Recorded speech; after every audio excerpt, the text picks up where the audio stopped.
After the stones came the mud. Not the moist soil of living shores, not the cold rivers winding through the rocks.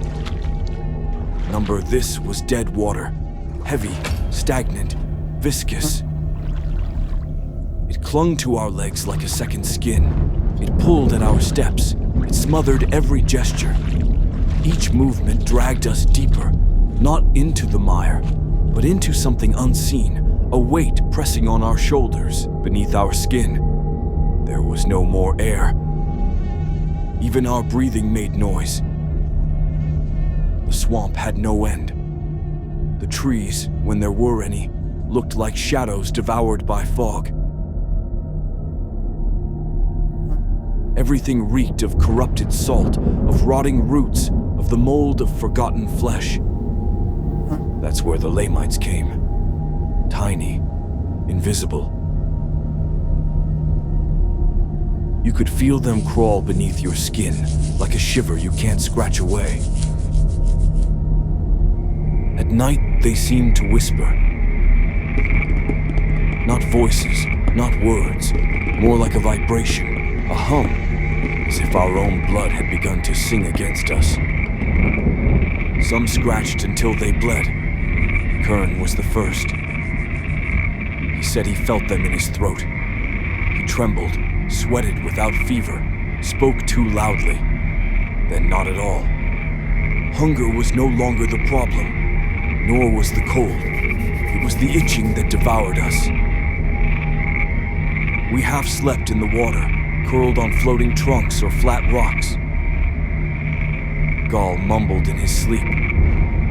Tancred no longer slept. I saw him watching, not for us, but simply so he wouldn't have to close his eyes. And me, I wasn't sure I was still there. Everything blurred into a gray kind of waking. No day, no night, no cold, no warmth, only the waiting for something worse. Then it came, soundless, the creature.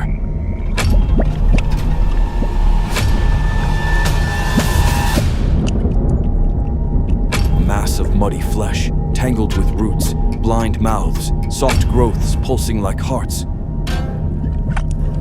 Not fast, not brutal, but slick.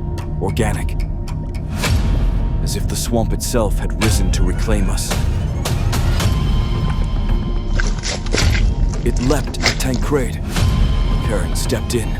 The impact was short, brutal. The thing tore him open, but it was enough. Tancred, already rising, drove his blade deep into the horror's heart. He died there. One blow. Straight. But he slowed it. Tancred killed it. I didn't see how. Only the silence that followed. We laid Kern's body on a rotting stump. Gaul knelt. Said nothing. Neither did I. No one spoke. There was nothing left to say. It was over. And yet, it wasn't. The next night, Gaul stood up. He laughed, spoke loudly, said he could see the angels, that they were here, that they were waiting for us. He began to walk toward a pool of water, arms wide open like a child. Tancred struck him at the neck. Gaul collapsed, still breathing, but he was no longer himself. There were no enemies left, no beasts, only us, against what we were becoming.